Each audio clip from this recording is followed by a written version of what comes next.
El artículo informaba de que los astrólogos indios habían predicho una serie de desastres, terremotos, maremotos, fuegos devastadores y guerras, por poner algunos ejemplos, pero que ninguno de esos acontecimientos había ocurrido. Además, el artículo informaba de que los sacerdotes hindúes habían afirmado que la razón por la que no había pasado nada era porque sus oraciones a su Dios habían obtenido respuesta. No obstante, ninguno de estos 3 artículos mencionó el nacimiento de nadie en estos 3 días. Además, solo unos cuantos astrólogos creían que iba a ocurrir algo bueno y solo unos pocos en la India les habían hecho caso. Jean Dixon, también astróloga, había tenido una visión de algo benéfico, en este caso el nacimiento de un niño, lleno de sabiduría, aproximadamente en el punto medio de los 3 días. Únicamente podemos preguntarnos si una vez más falló en su predicción y cometió otro error. En cualquier caso, estas personas afirman que el señor Mesraya aparecerá en breve ante el mundo entero y que nos conducirá a todos, por el sendero de una religión mundial. Elena Petrovna Blavatsky, en su libro de Secret Doctrine, La doctrina secreta, le llamó el dragón de sabiduría. Así, todo apunta a que la llamada que hizo Jean Dixon, la cual parece coincidir con otros comentarios, es su afirmación de que el niño que contempló en su visión estaba lleno de sabiduría. Si el niño que afirmó haber contemplado en su visión era el señor Mesraya, entonces tenía razón, porque otros han afirmado que el señor Mesraya está lleno de sabiduría. Sin embargo, aún hay razones para creer que estaba ofreciendo información interna, procedente de algunos miembros de la nueva era que querían que el nacimiento de este señor fuera profetizado, de forma que, cuando apareciera, los miembros de la nueva era podrían afirmar que su nacimiento había sido una profecía cumplida. En consecuencia, el mundo aguarda la aparición pública del señor Mesraya. El autor está siendo irónico, ya que el presidente Richard Nixon se vio obligado a dimitir de su puesto en 1974, debido al escándalo Watergate que, entre otros cargos, incluía la escucha ilegal a altos cargos políticos, espionaje y sabotaje. N. del T. Hay versión en castellano, La bola de cristal, la fenomenal Jean Dixon. Editorial Grijalbo, Barcelona, 1966. N. del T. Lectures on Ancient Philosophy, p. 101. Mystery Mark of the New Age, p. 3. A Gift of Prophecy, pages 185 to 187, La Bola de Cristal, La Phenomenal Jean Dixon. A Gift of Prophecy, p. 185 a 187. A Gift of Prophecy, pp. 178 a 181. A Gift of Prophecy, p. 181. A Gift of Prophecy, p. 181. New York Times, 4 de febrero de 1962, p. A1. New York Times, 4 de febrero de 1962, p. A1. Capítulo 4. Los antiguos misterios. Aquel que conoce el secreto no habla. Aquel que habla no conoce el secreto. Alice Bailey, uno de los miembros clave de la religión de la nueva era, escribió. En consecuencia, no hay duda de que el trabajo que hay que hacer para familiarizar al público en general con la naturaleza de los misterios es de vital importancia en este momento. Estos misterios serán restaurados a la luz pública por medio de la Iglesia y la fraternidad masónica. 88. La pregunta de en qué consistían los antiguos misterios la contestó, en parte, Albert G. Mackey, otro masón de grado 33, en su obra de 2 volúmenes titulada Encyclopedia of Freemasonry. Mackey escribió sobre el tema de los antiguos misterios. Todos los dioses paganos tenían, además del culto público y abierto, otro secreto que se les hacía y en el cual solo se admitían a quienes hubieran pasado la selección de ceremonias preparatorias llamadas iniciaciones. A este culto secreto se le denominó los misterios. 89. El estudioso de la orden masónica puede estar seguro de que, cuando Mackey escribe algo, sus escritos tienen total fiabilidad. Se le considera uno de los principales autores masónicos de todos los tiempos. Estos son los comentarios de la información biográfica ofrecida sobre Mackey en la contraportada de su enciclopedia. Sus escritos son universalmente estimados por su sinceridad, fiables registros y sentido común. Él fue un líder de la investigación que valoraba la exactitud. 90. Carl Claudy, otro masón que escribe sobre el tema de las logias, también tiene palabras de elogio para Mackey. Él fue uno de los estudiosos más importantes y una de las autoridades más reconocidas que el mundo de la masonería ha tenido. 91. Y en su libro titulado Introduction to Freemasonry, elogió a Mackey con estas palabras. Albert Gallatin Mackey, uno de los mayores estudiosos y de los autores más reconocidos que el mundo de la masonería ha conocido. Él es el gran maestro de la masonería. 92. Por ello, podemos creer a Mackey cuando dice a sus lectores que la adoración de los dioses paganos incluía un culto secreto, no visible, además del que se les hacía públicamente. El lector puede creerle cuando identifica el nombre de este culto secreto. Mackey señaló. El culto secreto tenía el nombre de los misterios. Otro autor que ha escrito sobre el tema de los antiguos misterios fue Manly P. Hall, otro masón de grado 33, quien escribió en su libro What the Ancient Wisdom Expects of Its Disciples *. En el pasado más remoto, los dioses caminaban junto a los hombres, ellos eligieron de entre los hijos de los hombres a los más sabios y sinceros. Con estos hijos especialmente dispuestos e iluminados, dejaron las llaves de su gran sabiduría, que consistía en el conocimiento del bien y del mal. Examinaremos esto más adelante. Estos iluminados fundaron lo que conocemos como los antiguos misterios. 93. Hall hizo más comentarios sobre estos misterios en otro de sus libros, titulado The Secret Teachings of Alajes *. Los arcanos, un conocimiento secreto u oculto, de los antiguos misterios nunca se revelaron al profano, la persona no iniciada en los misterios, excepto por medio de símbolos. El simbolismo cumplía la doble función de ocultar las verdades sagradas a los no iniciados y de revelarlas a quienes estaban cualificados para entender esos símbolos. 94.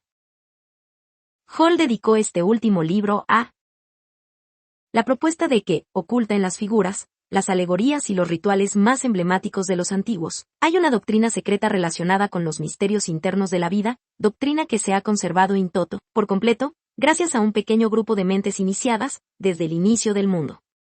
95. El autor continúa diciendo que los misterios eran sociedades secretas que mantenían unidos a sus iniciados por un secreto inviolable, y que castigaban con la muerte a quienes traicionaban sus verdades sagradas. 96. Hall sostenía que nadie puede conocer la identidad de quienes se han iniciado en los secretos. El verdadero adepto e iniciado no revelarán nunca su identidad a ningún hombre, a menos que sea merecedor de tal cosa. 97. Siguió explicando dónde vivían algunos de esos iniciados, cuando escribió: no puede haber ninguna duda razonable acerca de que los iniciados de Grecia, Egipto y otros países antiguos poseían las soluciones correctas a esos problemas culturales, intelectuales, morales y sociales que, sin atisbo de solución, afronta la humanidad del siglo. Octubre del 98. Hall continuó ampliando esa idea. El neoplatonismo, definido por él como una escuela fundada por Plotino alrededor del año 240 DC, relacionada con temas metafísicos y el estudio del conocimiento, reconoció la existencia de una doctrina secreta y muy importante, que desde el tiempo de las primeras civilizaciones había estado oculta en el interior de los rituales, símbolos y alegorías de las religiones y los sistemas filosóficos. 99. Por tanto, en resumen, es posible entender en qué consistían estos antiguos misterios. Parece haber, al menos, 4 verdades que se deducen de la información ofrecida en los comentarios que hemos ofrecido. Estas verdades al parecer son: los antiguos misterios tenían 2 formas de adorar al mismo Dios. El conocimiento del verdadero Dios estaba reservado a quienes Él les había confiado los secretos. Quienes entendían esos secretos juraban mantener un silencio absoluto. Quienes tenían conocimiento de los secretos afirmaban poseer todas las respuestas a todos los problemas de la humanidad. Había un secreto adicional para los guardianes del secreto. Debían ser iniciados en una ceremonia de iniciación privada. Albert Pike escribió algo sobre ella. La iniciación se consideraba una muerte mística, y al ya iniciado se le decía que se regeneraba, volvía a nacer, se le trasladaba a una existencia renovada de vida, luz y pureza. 100.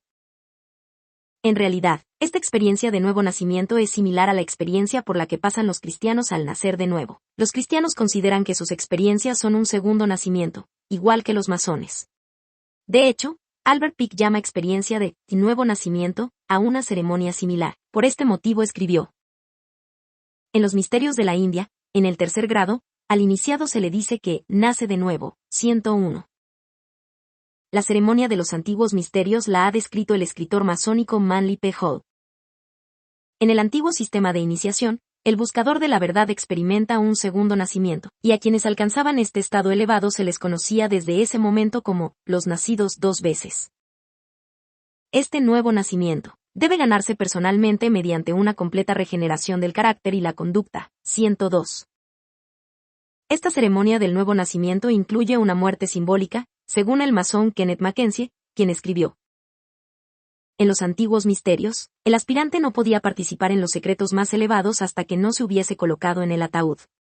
Con esto se decía simbólicamente que moría, y su resurrección era hacia la luz. 103.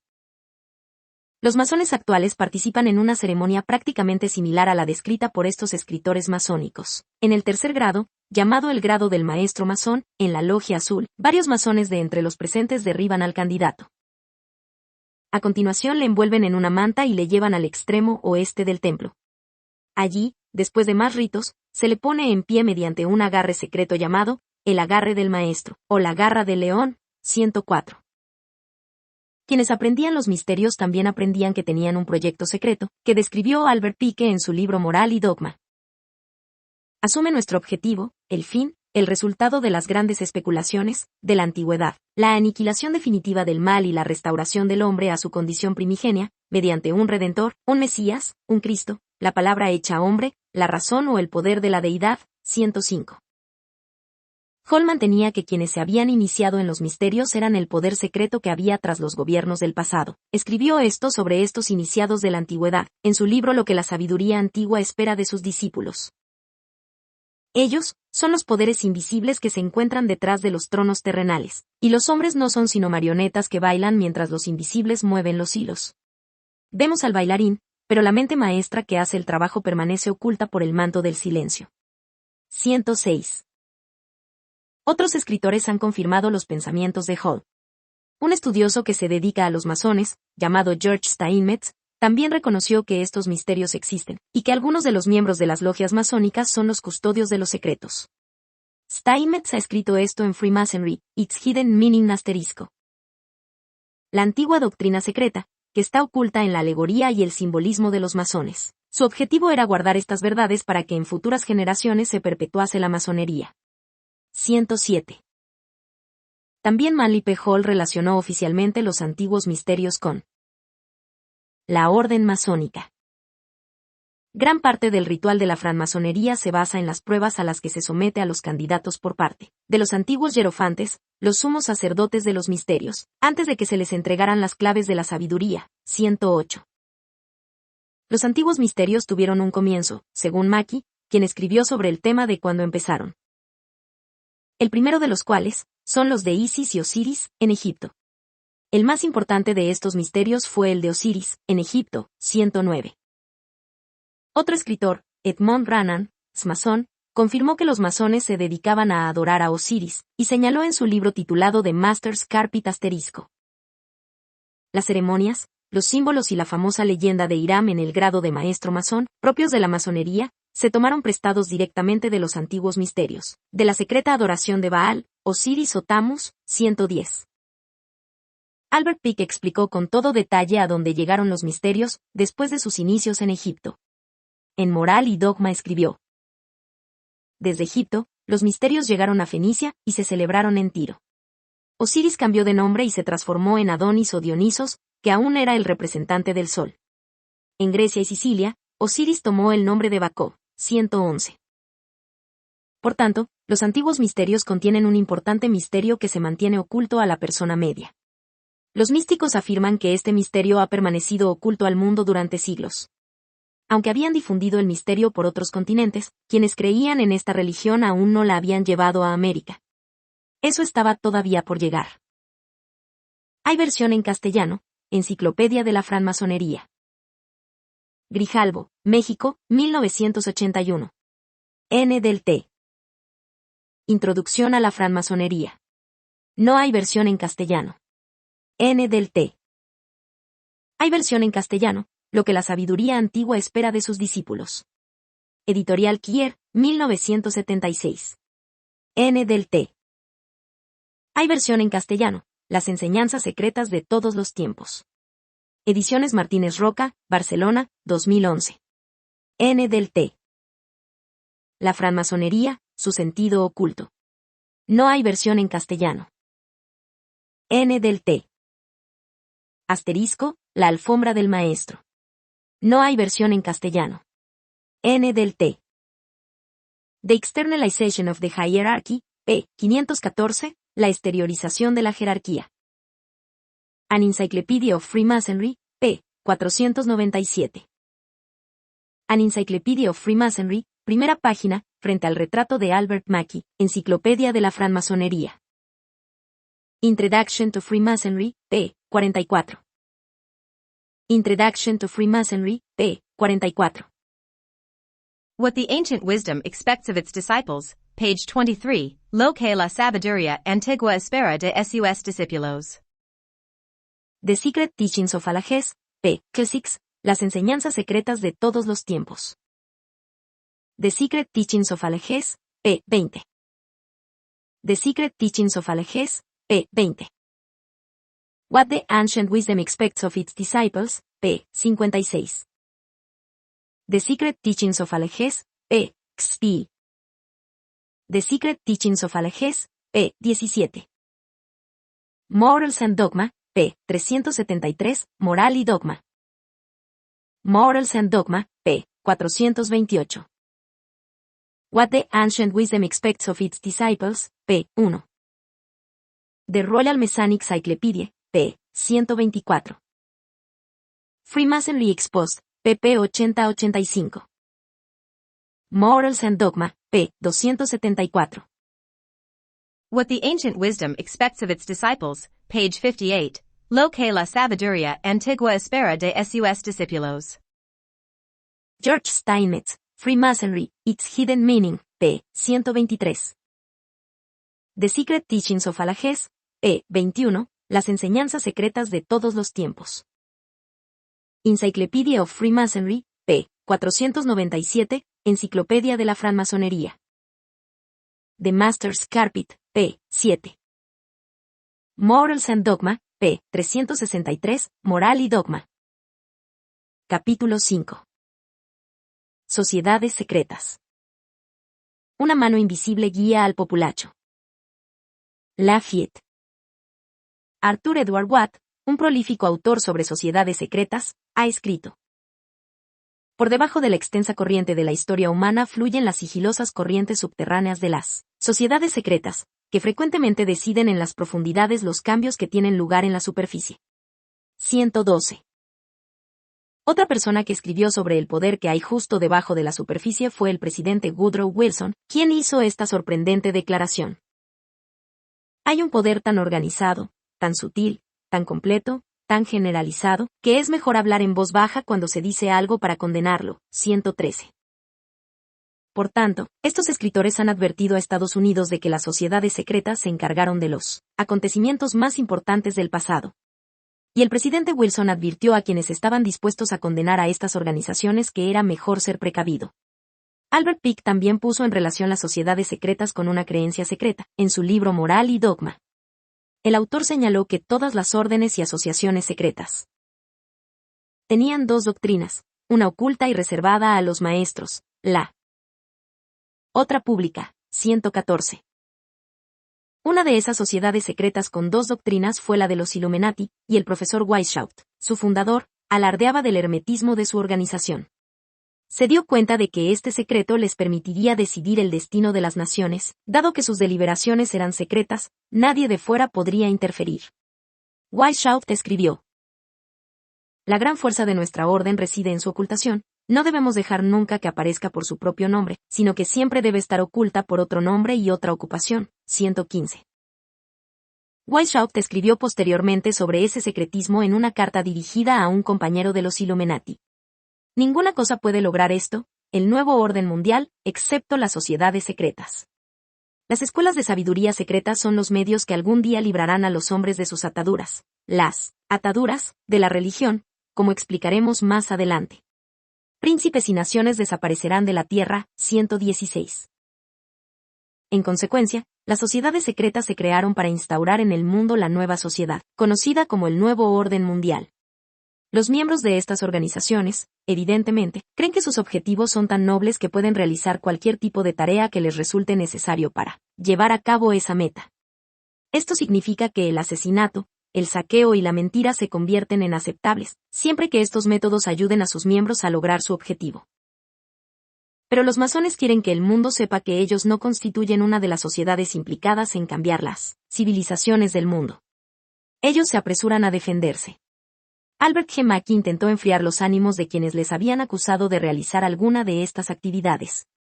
En su enciclopedia de la francmasonería comenta: no hay acusación tan frecuentemente reprochada a la francmasonería como su tendencia a la revolución, a la conspiración y estar próxima a organizaciones políticas que pueden alterar la paz de la sociedad o interferir en los derechos de los gobiernos. Ha sido una acusación injusta por parte de todos los enemigos de nuestra institución, en todas las épocas pasadas, afirmar que su objetivo y meta es la posesión del poder y el control de los asuntos de Estado. No sirve de nada que la historia no cuente con ningún registro sobre esta indecente relación de la francmasonería con la política. No sirve de nada que el difamador se dirija contra las antiguas constituciones de la orden, que prohíben expresamente ese tipo de relación. 117. Por tanto, el público se ve instado a creer que, dado que su constitución prohíbe ese tipo de actividad, los masones no están implicados en ella. Pero siguen acumulándose pruebas que relacionan las logias masónicas con ese tipo de actividad, a pesar de los desmentidos de Mackey. Arthur Edward Watt, Real History of the Rosicrucians, Blauvelt, N.Y., Steinerbox, 1977, p.a. America's Secret Establishment, p. 117. Morals and Dogma, p. 817, Moral y Dogma. Proofs of a Conspiracy, p. 112. Proofs of a Conspiracy, p. 91. Encyclopedia of Freemasonry, p. 574, Enciclopedia de la Francmasonería. Capítulo 6. Misterios ocultos. En todas las épocas, la verdad se ha ocultado bajo símbolos. 118. Los símbolos son, sin embargo, ingeniosos velos que cubren la verdad. 119. Eso escribió Albert Pike, el gran comendador soberano de la jurisdicción sur del rito escocés de la francmasonería. Ciertamente, parece existir cierto poder relacionado con el hecho de saber algo que no puedes contarle a tu familia, amigos, hijos o compañeros de trabajo. Adam Weishaupt lo dijo mejor en este pasaje de uno de sus escritos. De todos los medios que conozco que impulsan a los hombres, el más eficaz es un misterio oculto. 120. Al poder de los símbolos ocultos hizo alusión otro escritor, Foster Bailey, en su libro titulado The Spirit of Freemasonry **. Un símbolo vela o esconde un secreto, y en efecto oculta ciertas fuerzas misteriosas. Estas energías, cuando se liberan, pueden tener un potente efecto. 121. Hay mucha gente que puede dar fe de esta sencilla verdad. En Estados Unidos abundan las organizaciones en las que se realizan ceremonias de iniciación ocultas o secretas. Las fraternidades o hermandades enseñan a los estudiantes universitarios a aceptar ceremonias de iniciación secretas y conocimientos ocultos a muy temprana edad. Los masones, varones adultos, tienen organizaciones similares para sus hijos e hijas jóvenes, y otras organizaciones secretas para sus esposas. Todas estas organizaciones tienen el objetivo de preparar a sus miembros varones para que después presten servicio en la organización secreta principal, la masonería. Sin embargo, los masones rápidamente señalan que ocultan sus verdades al público general. Manly P. Hall escribió: es tarea de los versados. Versado, según el diccionario, significa experto. Pero hay una definición esotérica que discutiremos más adelante: entender el significado de los símbolos. 122. Hall continuaba diciendo a sus lectores que entender los símbolos puede hacer sabio a un hombre. La comprensión de estos símbolos es el comienzo de la sabiduría. 123. Max Tass, un autor que estudió la Gran Pirámide de Giza, en Egipto, también escribió sobre el propósito de los símbolos. El conocimiento de los antiguos misterios nunca fue revelado al ego, excepto por medio de los símbolos. El simbolismo cubría la necesidad de ocultar las verdades sagradas al conocimiento de los no iniciados y de ofrecer un lenguaje a quienes estuvieran cualificados para entenderlo. 124. Sean cuales fueren esos secretos, un autor que se dedica a este tema cree que es hora de hacerlos públicos. Alice Bailey, una de las escritoras clave del movimiento de la nueva era, escribió: "Ha llegado la hora de los antiguos misterios". Estos antiguos misterios fueron ocultados en números, rituales, palabras y simbología. Estas cosas ocultan el secreto. 125. Otro autor que escribe sobre la orden, Carl H. Claudy, informaba a cualquier persona que leyera la literatura masónica de que era mejor que entendiera su lenguaje, de lo contrario, se perdería el verdadero significado de las palabras. Claudy escribió: "Quien solo oye las palabras de la francmasonería se pierde completamente su significado". 126. Rex Hutchins, un masón de grado 32 que ha escrito un libro para los masones, tan importante que se utilizó para sustituir a uno de Henry Clausen, antiguo comendador soberano, también informaba a sus lectores de que sus escritos ocultaban a sí mismo un secreto. La palabra revelar procede de revelar, asterisco, es decir, dar una explicación y no obstante mantener el misterio del símbolo no explicándolo de forma total y completa. 127. Por tanto, el lenguaje del código debe ser descifrado si alguien quiere aprender la verdad sobre la orden masónica. La razón por la que esto es así se debe a que los masones han admitido que han encubierto el verdadero significado, de parte de su lenguaje. Sin embargo, es posible conocer los verdaderos significados de al menos una parte del lenguaje secreto. Y el lector debe tener la seguridad de que las interpretaciones descubiertas son correctas porque los mismos masones han revelado el significado oculto de parte de sus símbolos en algunos de sus propios libros. Las sociedades secretas que han escondido sus objetivos en significados ocultos, escritos secretos y ceremonias de iniciación privadas son verdaderamente poderosas. Uno de los que reconocieron ese poder fue Benjamin Disraeli, primer ministro de Inglaterra a finales de los años 80 del siglo XIX, quien dijo en la Casa de los Comunes, el 14 de julio de 1856. En Italia hay un poder que raramente mencionamos en esta casa, me refiero a las sociedades secretas. Es inútil negar, porque es imposible de ocultar, que gran parte de Europa, toda Italia y Francia, y gran parte de Alemania, por no hablar de otros países, está cubierta de una red formada por estas sociedades secretas. ¿Cuáles son sus objetivos? No quieren un gobierno constitucional, quieren cambiar los principios del mundo, expulsar a los actuales propietarios de la tierra y poner fin a las instituciones eclesiásticas, religiosas. 128. Los masones saben ocultar secretos al resto del mundo. Carl Claudy, un escritor masónico, dijo a sus lectores que hay secretos dentro de secretos, que a su vez están dentro de otros secretos. Separa la capa externa y encuentras un significado, separa ese significado y encuentras otro, bajo él, si cavas con suficiente profundidad, tal vez encuentres un tercero, un cuarto. ¿Quién sabe cuántas enseñanzas? 129. También los comunistas utilizan el encubrimiento. Nikolai Lenin, el comunista marxista que convirtió en comunista a la nación rusa en los años siguientes a la Revolución Rusa de 1917, escribió: "Tenemos que utilizar cualquier trampa, artimaña, truco, astucia, método inmoral, secretismo y ocultamiento de la verdad". 130. El uso del secretismo para ocultar las ideas de algunos de los miembros de una organización o del público es el procedimiento típico de quienes tienen algo que esconder. Ese algo es tan horrible, tan terrible, que el conocimiento de ese secreto debe mantenerse apartado de quienes más tendrían que perder con él. Conocimiento de ese secreto. En el caso de las sociedades secretas, se trata de la creencia en Lucifer, también conocido como Satán, el diablo. En el caso del comunismo, es la certeza de que la gente que vive en una nación comunista sabe que el sistema no funciona. Pero a quienes viven en un país no comunista que va a convertirse en comunista no se les muestra esa sencilla verdad. Se les dice que el sistema es la culminación de la ascendente búsqueda humana de una sociedad perfecta.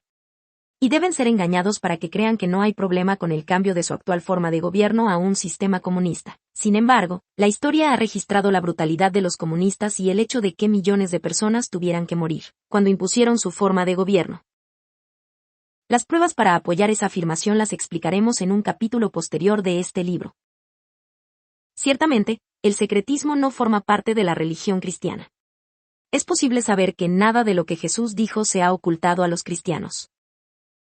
Jesús dijo al gran sacerdote en Juan 18:20: "Y no he dicho nada en secreto". El ocultamiento intencionado de las creencias y los objetivos de una organización se reserva principalmente a las sociedades secretas, y las logias masónicas de todo el país son ciertamente sociedades secretas. Los masones saben que deben ocultar su horrible secreto a la gente. Ese secreto es simplemente el hecho de que algunos de sus miembros adoran a Lucifer. Y que mantienen ese secreto oculto a la inmensa mayoría de sus propios miembros. Ciertamente, el público no conoce este hecho. Las pruebas para apoyar esa conclusión son muchas, pero solo para quienes se preocupan lo bastante para buscarlas. Hay versión en castellano, El espíritu de la masonería. Ediciones La Piedra Angular, México, 2007. N. del T. Revelar, volver a velar, echar un velo, esconder. N. del T.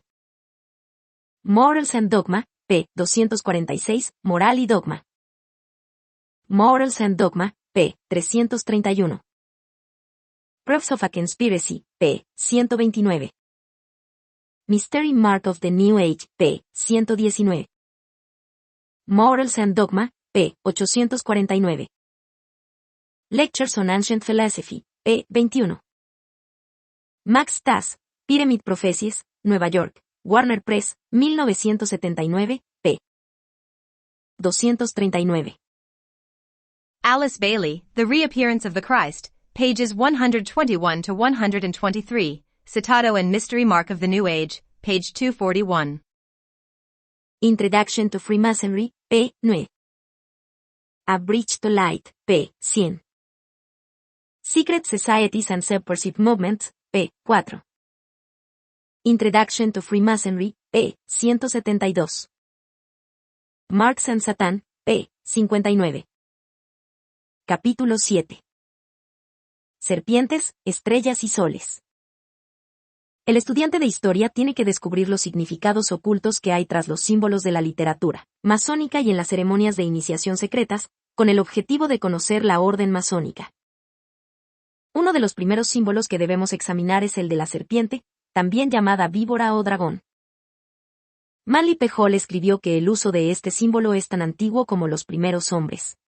En su libro Las enseñanzas secretas de todos los tiempos comenta: en casi todos estos pueblos antiguos, la serpiente se aceptó como símbolo de sabiduría, 131. Aquí Hall afirma que la serpiente era un símbolo de sabiduría.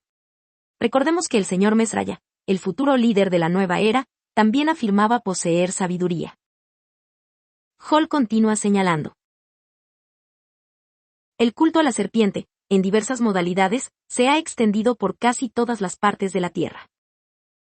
La serpiente es el símbolo y el prototipo del Salvador universal, quien redime al mundo otorgando a su creación el conocimiento de sí misma y la comprensión del bien y del mal. 132. Hall también relaciona la serpiente con los antiguos misterios de los que hablamos antes. Continúa con el comentario de que la serpiente fue adorada por los sacerdotes de esa religión.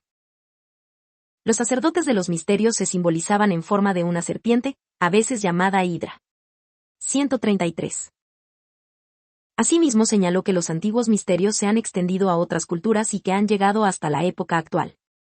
Los reyes serpientes, observe el lector que Hall escribe con mayúsculas las dos palabras, como haríamos con una deidad, o para la realeza, reinaron sobre la tierra. Fueron estos reyes serpientes quienes fundaron las escuelas de los misterios que después surgieron como los misterios egipcios y brahmánicos. La serpiente fue su símbolo, eran los verdaderos hijos de la luz, y de ellos desciende una larga fila de adeptos e iniciados que han probado y demostrado debidamente su acuerdo con la ley. 134. Otro escritor, Wilfred Gregson, informó a sus lectores de por qué Hall puso en mayúsculas las dos palabras, reyes serpientes. Un símbolo de gran importancia en todas las civilizaciones antiguas es el movimiento zigzagueante de la serpiente, en la que se simboliza la sabiduría divina. 135. Así que Hall tenía razón al escribir en mayúscula las palabras, ya que había descubierto que la serpiente representaba la divinidad. Obsérvese también que Gregson, aunque decidió no poner en mayúscula la palabra serpiente, confirmó que el uso de la letra mayúscula por parte de Hall era correcto cuando afirmó que había una relación entre la sabiduría divina y la serpiente. Hall efectuó la misma relación con estos comentarios. La serpiente es fiel a los principios de la sabiduría, porque tienta al hombre a conocerse a sí mismo. 136. La serpiente suele utilizarse por parte de los antiguos para simbolizar la sabiduría. 137. El símbolo de la serpiente tiene otra verdad oculta, de acuerdo con Kenneth Mackenzie. Él identificó esa verdad en esta cita, al describir una descarada serpiente. Era una especie de intercesor y una promesa de redención. La palabra descarada se define como atrevida o insolente. Insolente se define como desvergonzadamente atrevida o irrespetuosa. Recordará el lector que Lucifer era un querubín consagrado en el cielo, y que cayó porque deseaba el poder divino. La historia se cuenta en Isaías 14, 12-14, del Antiguo Testamento. ¿Cómo has caído del cielo, oh Lucifer, hijo del alba? ¿Qué arte te hizo bajar al suelo? Tú has dicho en el interior de tu corazón, ascenderé a los cielos, exaltaré mi trono por encima de las estrellas de Dios, seré como el más alto. Por tanto, podemos afirmar con seguridad que Lucifer se consideraría desvergonzadamente atrevido e irrespetuoso.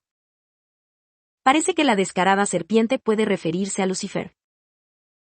Otro autor, John Anthony West, escribió un libro titulado Serpent in the Sky, asterisco, en el que también relacionó la serpiente con la sabiduría. La serpiente representa el intelecto, la facultad con la que el hombre discrimina. Hay un intelecto